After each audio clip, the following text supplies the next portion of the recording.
E finalmente ficou pronto o meu estúdio, olha só, olha que legal. A temática envolvendo a química, logicamente. Então, depois da vinheta, segue a nossa aula fantástica de hoje, de continuidade da análise conformacional. Eu já volto.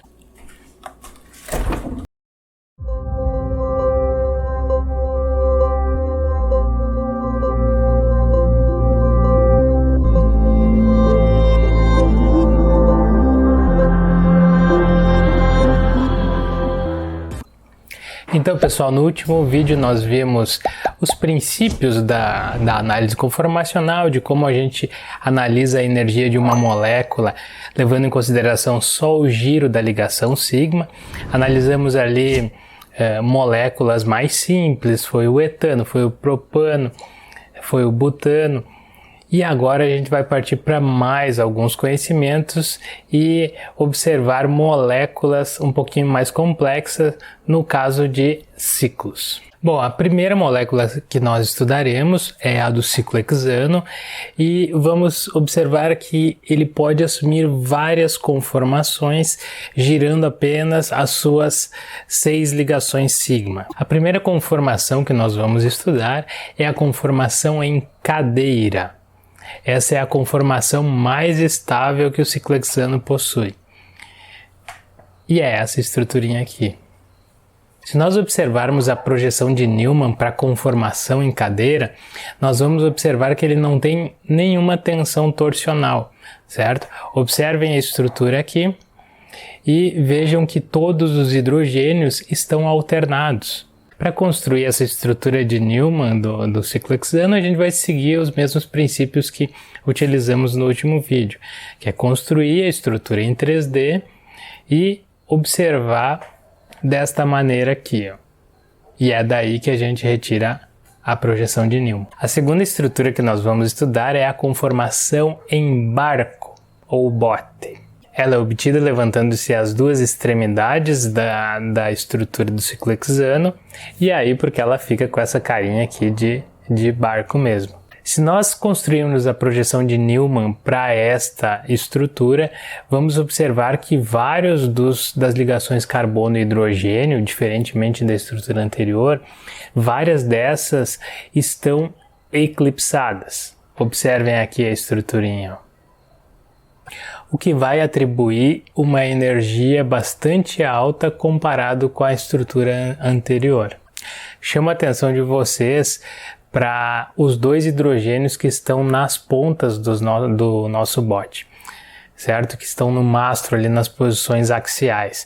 Eles vão estar muito próximos uns dos outros e aí vai surgir uma interação estérica muito forte, tem a ver com a proximidade física mesmo.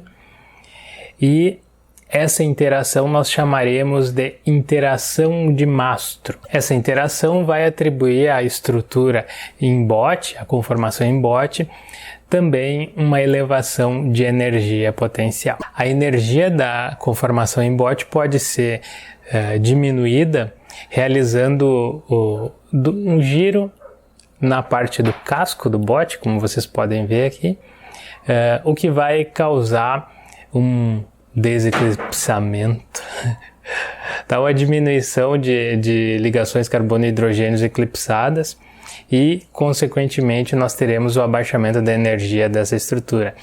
Essa estrutura nós chamaremos de bote ou barco torcido, tá? Como queiram. E a última estrutura que nós veremos é a meia cadeira, que parece uma cadeirinha mesmo, daquelas de praia, que saudade, tá? Em que a ponta do anel ele fica no plano, certo? E aí nós teremos várias ligações carbono e hidrogênio eclipsadas nessa molécula, atribuindo a maior energia que nós veremos para o caso do ciclo hexano, como vocês podem ver aqui. Tá? Lembrando que a estrutura pode assumir inúmeras conformações, se a gente for girando um grauzinho cada ligação sigma, mas essas 4 são representativas e são as que nós vamos estudar. Cabe lembrar que o ciclo hexano possui duas posições distintas e que as posições norte e sul, ou sul e norte, como queira, que estão aqui verticalmente, são chamadas de posições axiais. E as posições que estão na linha do Equador vão ser chamadas de posições equatoriais, certo? Serão 6 posições de cada. Observando essas posições, existe a possibilidade de apenas girando as ligações sigma, nós transformarmos uma posição dessa na outra, tá? Então pode existir aí um equilíbrio entre essas duas estruturas. Então dessa forma nós podemos transformar uma dessas estruturas na outra, estabelecendo esse equilíbrio aqui, ressaltando sempre que são a mesma molécula, apenas realizamos giros nas ligações sigma. Bom, sabendo que eu posso interconverter essas duas posições, uma posição que é axial e eu girando as ligações sigma dessa estrutura, transformar ela em equatorial, eu vou colocar como referência aí um substituinte qualquer que eu vou representar por x, só para a gente conseguir marcar melhor essa posição, certo? Então, sabendo que eu posso fazer essa interconversão, no primeiro caso aqui a gente vai ter o substituinte na posição axial e nesse segundo, em equilíbrio com ela, ele na posição equatorial. Vamos dar uma olhadinha na projeção de Fischer. Vamos construir a projeção de Fischer dessa estrutura. Observem aqui que no primeiro caso ela fica nesta posição e no segundo fica nesta posição aqui, tá? Isso já nos diz uma coisa, que existe a possibilidade de elas terem energias diferentes e é por isso que eu estou mostrando. Trago o primeiro exemplo então de ciclohexanos monossubstituídos. Vou trazer aqui o primeiro, que é o metilciclohexano, e aí vamos considerar essas duas estruturas aqui, a com o metil na posição axial e a com o metil na posição equatorial. Uma coisa que nós iremos perceber é que a maioria das moléculas, como eu já havia falado, vai permanecer na conformação mais estável. E a conformação que é mais estável nesse caso vai ser a equatorial. Observem aqui, 95% das moléculas permanecem na conformação equatorial. Isso deve-se ao fato de, na posição axial, essa metila aqui, ela possui uma interação muito grande com esses dois hidrogênios aqui, na posição que estão na posição 3. E aí nós chamaremos essa interação de interação 1,3 diaxial, né? Esse 1 vem do 1zinho ali do grupamento metila e a posição 3 em relação a ele. Então esses dois hidrogênios aí que vocês estão observando. Essa interação sempre vai aumentar a energia da estrutura. Trazendo outro exemplo no mesmo sentido, agora com um substituinte um pouco mais volumoso.